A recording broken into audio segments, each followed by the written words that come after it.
Halo guys, yuk kita mulai pelajaran kita kali ini untuk akuntansi keuangan lanjutan pertemuan yang kedua. Kita pelajari bab mengenai persekutuan. Kita awali dari pembentukan persekutuan. Sebelum kita masuk ke materi,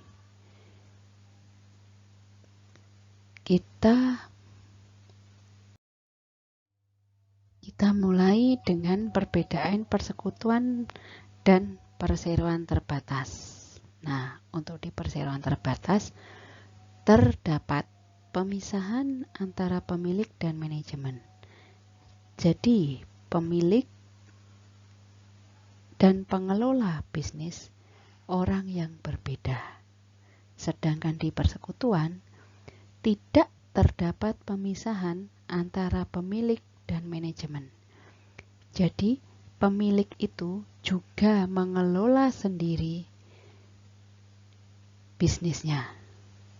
Nah, dari sini bisa dilihat bahwa di persekutuan nanti akan timbul masalah akuntansinya, yaitu si pemilik ini kapan dia menerima gaji sebagai pengelola bisnis, kapan dia menerima pembagian keuntungan sebagai pemilik bisnis. Sampai di sini ada yang mau ditanyakan? Nah, sekarang kita lanjutkan dengan karakteristik persekutuan. Nah, untuk karakteristik persekutuan yang pertama itu adalah mutual agency. Nah, mutual agency ini maksudnya masing-masing individu yang bersekutu, yang bersama-sama ingin membentuk usaha adalah mereka adalah merupakan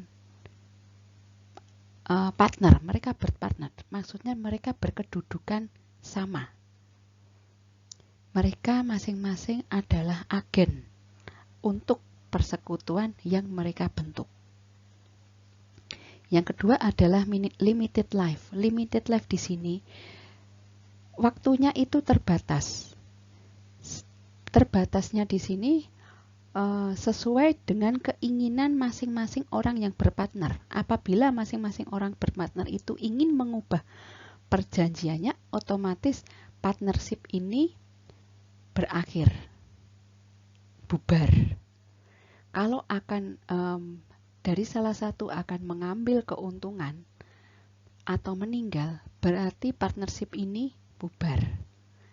Itu. Kemudian untuk yang ketiga adalah unlimited liabilities. Maksudnya tanggung jawab yang tidak terbatas. Masing-masing dari individu, anggota orang yang berpartner itu punya tanggung jawab yang tidak terbatas. Tanggung jawabnya sama-sama bertanggung jawab penuh terhadap bisnisnya. Nah, kemudian untuk yang keempat adalah owner of interest. Maksudnya di sini adalah kekayaan persekutuan dengan kekayaan pribadi yang dimiliki oleh orang yang berpartner itu tidak bisa dipisahkan, tidak dibedakan. Kalau PT terpisah kekayaannya antara kekayaan pribadi dengan kekayaan PT berbeda. Kalau di partnership tidak, kekayaan pribadi itulah kekayaan bersama. Itu. Kemudian mengenai pengambilan keuntungan dari persekutuan, ini harus dicantumkan di dalam perjanjian yang jelas dan disetujui oleh tiap-tiap orang yang berpartner. Itu Anda bisa lihat juga selanjutnya untuk macam-macam persekutuan, isi perjanjian persekutuan apa saja, dan permasalahan-permasalahan akuntansinya, itu bisa Anda lihat itu di Hananto halaman 3 sampai dengan halaman 4. Nah, sampai di sini bisa dilanjutkan ya.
Kita awali dengan pembentukan persekutuan.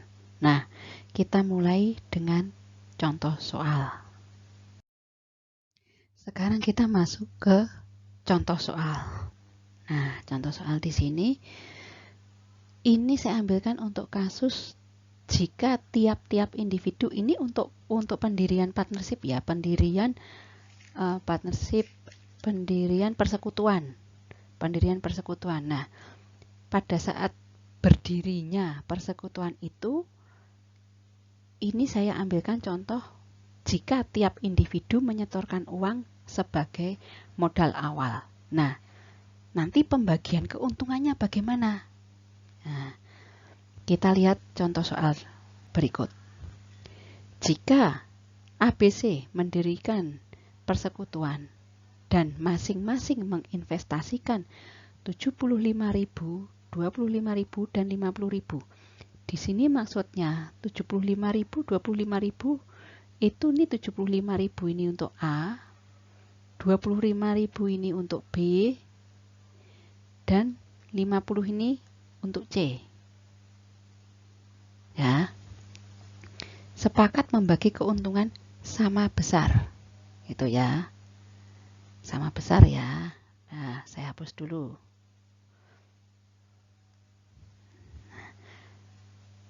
Terus apabila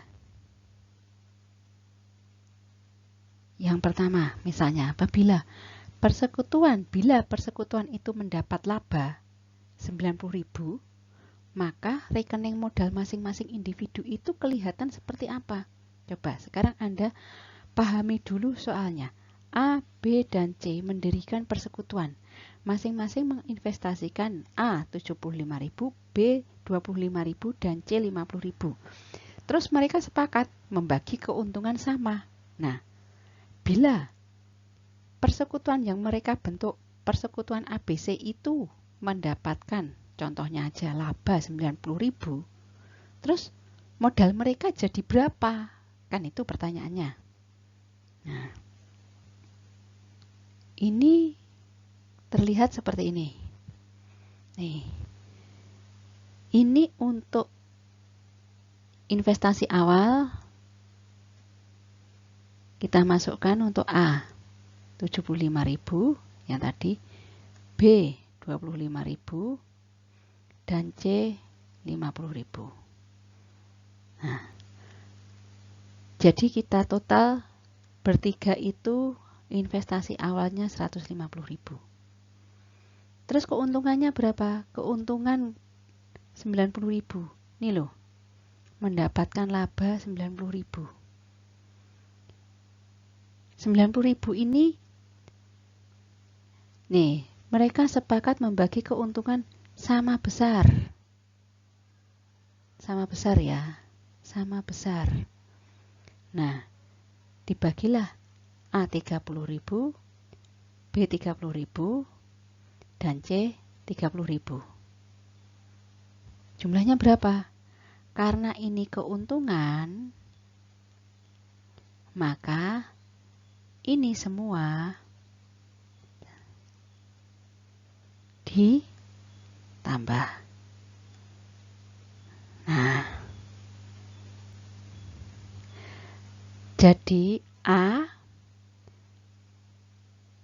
rekening modalnya 105.000, B menjadi 55.000, dan C menjadi 80.000. Itu ya, sampai di sini bisa dipahami.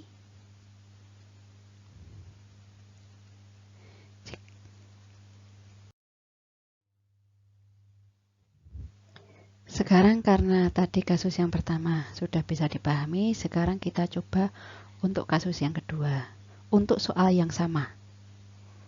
Jadi soal yang sama tadi, ABC mendirikan persekutuan ya, investasinya sama 75.000, 25.000, 50.000, terus sepakat membagi keuntungan dengan perbandingan yang sama. Nah, kalau yang tadi kasus yang pertama itu persekutuan mendapatkan laba, sekarang persekutuan menderita rugi. Nah, terus masing-masing individu itu modalnya jadi berapa? Kan pertanyaannya begitu. Nah, sekarang kita lihat nih. Nih tadi ABC sama ya. 75, 25, 50.000 sama. Terus mendapatkan kerugian. Nih. Rugi 90.000. Dibagi sama. Nih ya. Rugi minus ya. Dibagi A. Jadi minus 30.000. B. Rugi juga 30.000 karena dibaginya sama. Nah, terus modalnya jadi berapa? Modal A berkurang jadi 45.000. Modal B. Nah, jadi defisit nih 5.000. Dan C masih ada kelebihan modal atau istilahnya surplus 20.000. Itu. Jadi kalau seperti ini kasusnya seperti B, modalnya minus ini, apa yang harus dilakukan? B harus setor modal lagi sebesar 5.000 ke persekutuannya. Nah, jadi kesimpulan yang didapat seperti tadi, A surplus 45.000, B defisit kan 5.000, C surplus 20.000. Ini, ada yang mau ditanyakan? Nah, setelah tadi kita belajar pembentukan persekutuan dengan cara masing-masing individu menyetorkan modalnya, kemudian membentuk persekutuan baru. Nah, sekarang kita belajar dengan kasus yang berbeda, yaitu menggabungkan beberapa perusahaan yang sudah berdiri. Saya kasih contoh soal. D dan E akan membentuk persekutuan, sedangkan D sudah memiliki usaha. E akan menambahkan modalnya ke dalam persekutuan sebesar 100.000. Nah, neracanya Tuan D yang sudah punya usaha tadi sebagai berikut. Nih, ini neracanya Tuan D ya. Terus, nih, neracanya Tuan D. Terus kita lanjutkan ya. Ini tadi saya kopikan neracanya Tuan D. Nah, mereka berdua antara D dan E tadi bikin kesepakatan. Yang pertama adalah uang kas yang ada diambil semua sama Tuan D.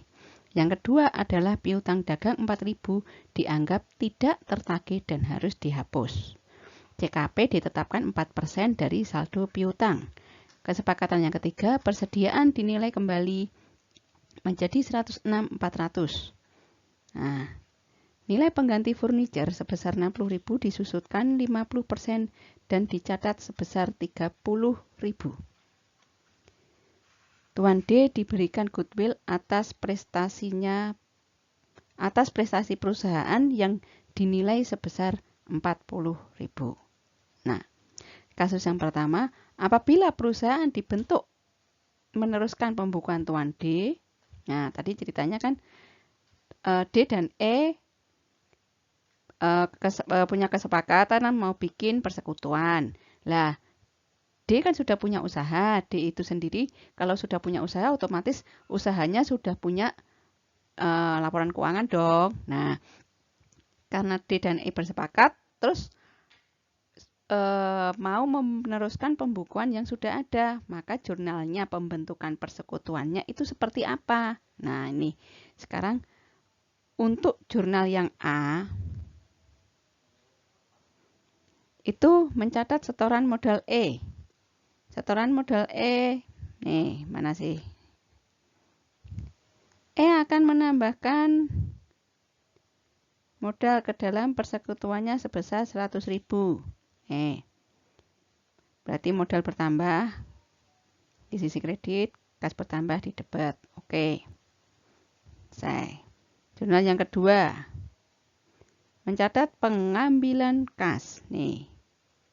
dari kesepakatan yang pertama. Uang kas yang ada diambil semua. Ya, diambil semua sama Tuan D. Kas yang ada, nih kas yang ada 64.800. Kasnya berkurang dong, otomatis modalnya Tuan D juga berkurang. Nah, selanjutnya nih saya kopikan dulu tadi soalnya. Kemudian ini kesepakatannya. Jurnal yang ketiga adalah mencatat penilaian kembali. Nah, tadi uang kas diambil sudah ya di jurnal yang kedua. Terus kemudian nih, piutang dagang 40.000 dianggap tidak tertagih.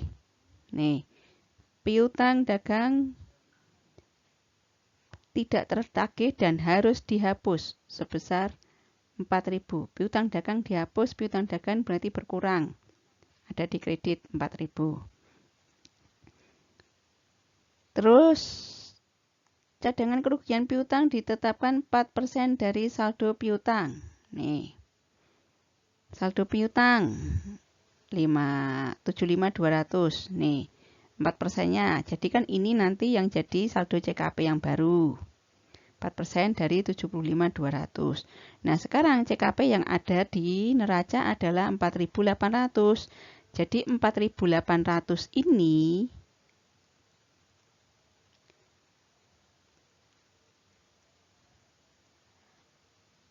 harus dikurangi dengan 4% dari 75.200. Jadi CKP yang ada itu didebet sebesar 1.760. Tuh. Kemudian untuk persediaan dinilai kembali dengan nilainya menjadi 106.400. Nih, persediaannya sekarang berapa sih? Nih, persediaan 85.600. Supaya menjadi 106.400, maka persediaannya harus ditambah sebesar 20.800. Itu ya. Terus persediaan, oke sudah. Nih, nilai pengganti furniture sebesar 60.000 telah disusutkan sebesar 50% dan dicatat sebesar 30.000. Nah, karena furniture ini dinilai ulang,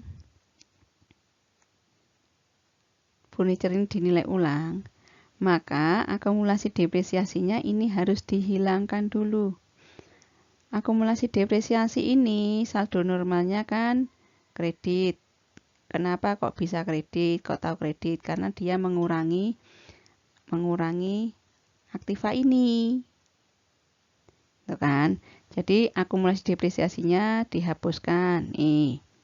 Didebet sebesar 22.400. Nih. Oke, terus furniture barunya berapa? Nih. Furniture baru nilainya 30.000. Jadi ini furniture yang ada kan sekarang 25.600 ya ini. 25.600. Supaya menjadi 30.000. Salah. Nah, salah. Furniture-nya tadi kan ini, bukan 25.600 karena itu akumulasinya kan sudah dihapus. Nih, furniture-nya pakai ini ya. Furniture-nya pakai 48.000 supaya menjadi 30.000. Jadi furniture yang ada 48.000 ini harus dikurangi 18.000 supaya nanti angka yang ada di sini menjadi 30.000.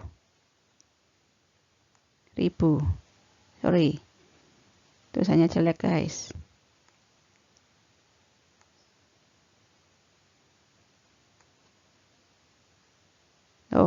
nolnya kecil-kecil, satu kecil, satu besar. Nah, 30.000.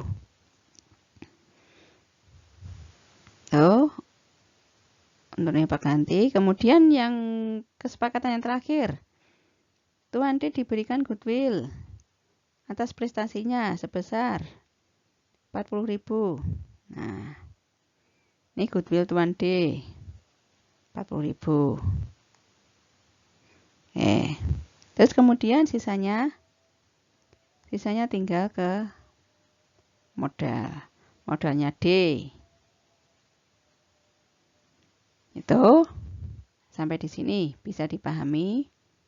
Kalau ada pertanyaan silakan tulis komen di bawah. Nah, sekarang untuk kasus yang kedua, apabila persekutuannya dibentuk membuat pembukuan yang baru yang terpisah. Nah, tadi kan ceritanya D dan E bersekutu, terus untuk yang pertama tadi meneruskan pembukuannya D. Kalau sekarang D walaupun sudah punya pembukuan, ini dia tidak diteruskan, tapi bikin buku yang baru. Nah, terus jurnal pada saat mengawali pembentukan persekutuan itu apa saja. Nah, ini saya kopikan soalnya dan ini kesepakatannya. Yang pertama adalah mencatat setoran modal E. Nah, nih setoran modal E 100.000. Setoran modal E itu kas bertambah, modal E bertambah 100.000. Udah, mudah dipahami saya kira. Terus kemudian, yang kedua ini adalah mencatat kekayaan bersih. Kekayaan bersih ini dicatat dari mana sih? Dari kesepakatan yang dibuat antara D dan E. Nah, kesepakatan yang pertama, uang kas yang ada diambil semua sama Tuan D. Nih ya, diambil semua. Diambil semua. Berarti kas yang ada di sini, ini nanti tidak ada, diambil semua. Neraca yang baru nanti setelah terbentuk persekutuannya, kas ini tidak 64.800, tapi berapa? Tapi 100.000. Dari mana? Dari modal setoran modal E. Gitu ya. Terus yang kedua. Yang kedua adalah piutang dagang. Piutang dagang di sini dianggap tidak tertagih dan harus dihapus. Piutang dagang 4.000 dianggap tidak tertagih. Nah, piutang dagangnya itu berapa sih? Piutang dagangnya itu 80.000. 80.000. Tidak tertagih sebesar 4.000. Nih. Jadi nanti piutang dagangnya yang ada di sini adalah 76.000. Ya kan? Terus persediaan. Nih, persediaan dinilai kembali. Nilainya menjadi 106.400. Nah, jadi persediaan didebet 106.400. Nih, di sini nanti dihilangkan. Kemudian, nilai pengganti furniture sebesar 60.000 telah disusutkan dan dicatat sebesar 30.000. Nah, jadi furniturnya ini nanti tidak 48.000, tapi furniturnya 30.000. Kemudian, ini sudah, Tuan D diberikan goodwill atas prestasinya yang dimiliki sebesar 40.000. Nih, goodwill-nya Tuan D 40.000. Ini kan. Terus kemudian ini belum nih. Cadangan kerugian piutang ditetapkan 4% dari saldo piutang. Cadangan kerugian piutang 4% dari saldo piutang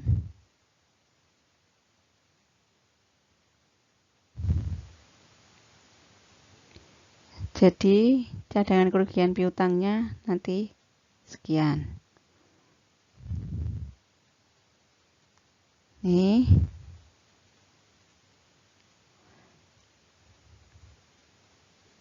Kemudian hutang dagang. Hutang dagang sebesar 96.000. Nih. Hutang dagang itu masih sama. Kenapa sama? Karena tidak ada kesepakatan. Tidak ada kesepakatan yang mengatakan mengenai hutang dagang. Itu ya. Kemudian modal Tuan D tinggal berapa? Tinggal 159.760.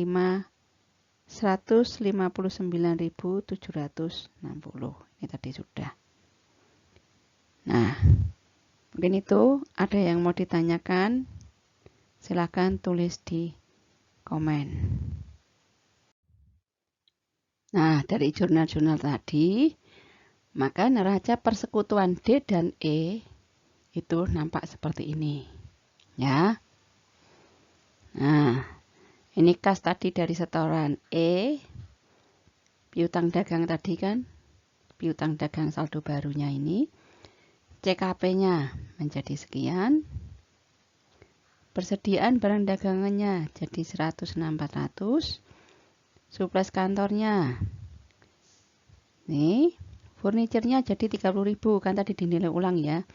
Ini goodwill atas prestasi perusahaan Tuan D. Nah, ini hutang dagangnya D, ini masih tetap sama. Terus modal D tadi jadi 159.760. Terus ini modal E, modal yang di store tadi 100.000. Nah, mungkin itu ada yang mau ditanyakan, silakan bertanya dengan menuliskan komen di bawah ini. Nah, kemudian kita lanjutkan dengan kegiatan usahanya. Ini kita mengacu pada PSAK nomor 7. Di Google Classroom sudah saya share ya PSAK 7. Anda bisa lihat di situ. Ini saya rangkumkan. Kalau di buku Hananto lebih banyak teorinya ya untuk kegiatan usaha ini. Jadi yang pertama adalah unit usaha harus dianggap sebagai unit usaha yang terpisah dari pemiliknya. Nah, kalau tadi di depan sudah dibahas bahwa pemiliknya itu tidak terpisahkan antara dia sebagai pemilik atau sebagai pengelola. Tetapi dari sisi unit usahanya harus dipisahkan. Nah, pembagian keuntungan juga harus jelas. Pembayaran gaji harus dipisahkan antara gaji si agen tadi, si Tuan A, itu dia sebagai karyawan, gajinya harus diperhitungkan. Juga dia sebagai pemilik persekutuan, dia juga harus diperhitungkan juga pembagian labanya. Ini berlaku juga jika si Tuan A itu tadi memberikan pinjaman modalnya. Jadi kalau pinjaman modal otomatis kan persekutuan mempunyai bunga pinjaman. Nah, bunga pinjaman itu juga harus dikembalikan. Jadi jangan terus karena saya sebagai pemilik dan saya sebagai pengelola, maka kapan saya sebagai karyawan, kapan saya sebagai pemilik, itu tidak terpisahkan. Nah, itu tidak boleh ya. Nah, terus hubungan antara kreditur dan kreditur debitur antara pemilik dan antar pemilik dengan persekutuan. Jadi misalnya misalnya persekutuan itu tadi modalnya misalnya pinjem dari tuan A. Nah, itu kan berarti kan hubungannya tuan A dengan persekutuan itu tadi antara debitur kreditur. Nah, itu juga harus dipisahkan sejelas-jelas. Jadi harus dibayar. Kalau memang ada hutang, harus dibayar. Persekutuan harus membayar hutang kepada si pemiliknya. Itu harus diperhitungkan juga. Nah, terus hak kepemilikan juga harus tercantum jelas. Misalnya memberikan modal 100.000. Nah, menyetorkan modal. Modalnya itu ada tercantum di mana? Di rekening modal pemilik. Nah, terus dibuatkan persetujuan antar pemilik. Jadi si tuan A, tuan B itu tadi tentang pembagian keuntungan dan kerugian seperti tadi yang di awal sudah dibagikan. Misalnya persekutuan itu untung 90.000 tadi kan contohnya, atau rugi 90.000 tadi contohnya gitu. Itu harus dibagi. Pembagiannya bagaimana? Pembagiannya sama atau berapa persen?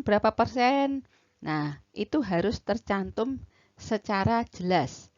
Itu untuk contoh-contoh soalnya itu ada di buku Hananto. Anda bisa lihat di halaman 12 sampai dengan berapa nih?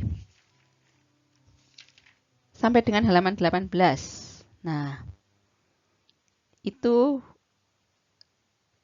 macam-macam pembagiannya. Ini saya kira mudah untuk dipahami ya kalau di buku ini. Nah, terus kemudian tadi sampai kemana? Nah, terus itu kita bisa ambil contoh dari slide yang kelima tadi. Tadi kalau slide yang kelima tadi kan pembagiannya sama. Pembagiannya sama. Jadi kan dibagi 3 partner kan ABC. Tadi ceritanya 90.000 untung dibagi sama rata. Nah, itu tadi slide kelima tadi itu bisa dipakai untuk sebagai contoh untuk penjelasan yang ini tadi. Nah, terus contoh penjurnalan yang menggambarkan unit usaha yang terpisah dari pemiliknya. Nah, ini maksudnya gini. Jika perusahaan mendapatkan keuntungan, jurnal yang terbentuk itu untung nih. Kayak tadi kan contoh yang di depan tadi, perusahaan untung 90.000 kan gitu. Nah, kalau misalnya keuntungan itu akan dibagikan kepada pemilik, dibagikannya langsung. Nah, itu bukan menambah modal pemilik, tapi dia lari ke prive. Jadi ini untuk jurnalnya. Ini sisi kreditnya bukan modal ya, tapi bukan menambah, tapi ini lari ke prive. Jika nih unit usahanya terpisah dari pemilik, nih terpisah dari pemilik. Tadi punya keuntungan, perusahaan untung 90.000, terus dibagi rata kan bertiga tadi ceritanya 30. Nah 30 itu tadi, itu masuk kemana jurnalnya? Jurnalnya masuk ke prive, itu ya. Terus gaji pemilik dan bunga modal merupakan biaya bagi persekutuan. Nah, di sini tadi saya bilang tadi seperti yang di atas tadi nih. Ini ya, ini hampir sama dengan poin yang kedua ini. Nah, gaji pemilik. Pada saat si pemilik itu sebagai karyawan, dia mendapatkan gaji. Gajinya itu apa? Masuknya di jurnalnya kemana? Ke biaya gaji. Gitu ya. Terus bunga modal. Misalnya si tuan A tadi memberikan pinjaman modal kepada persekutuan, otomatis persekutuan kan harus membayarkan bunga kepada tuan A. Lah, itu harus ada biaya bunganya. Nah, itulah yang dimaksud di poin yang terakhir ini. Mungkin itu menurut saya, penjelasan saya.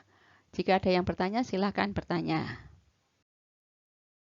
Nah, kita lanjutkan dengan pembubaran persekutuan. Nah, penyebab pembubaran persekutuan itu apa saja sih? Yang pertama, karena perjanjian persekutuan itu berakhir.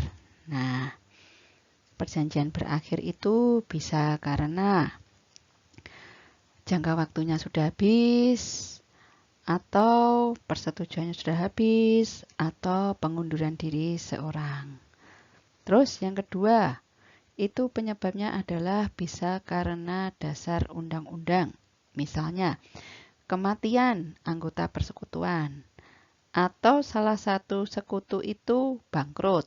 Nah, atau dalam satu negara itu terjadi perang. Nah, terus penyebab yang ketiga adalah karena keputusan pengadilan. Nah, karena adanya perselisihan antara anggota yang bersekutu itu terjadi perselisihan sampai akhirnya sampai ke pengadilan terus diputuskan persekutuan itu bubar. Nah, dengan adanya pembubaran persekutuan itu menimbulkan permasalahan-permasalahan akuntansi.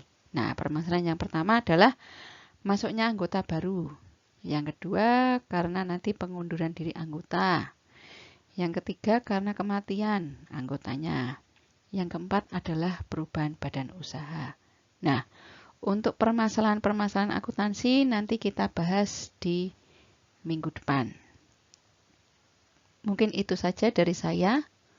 Terima kasih atas perhatiannya. Salam sukses selalu, tetap semangat.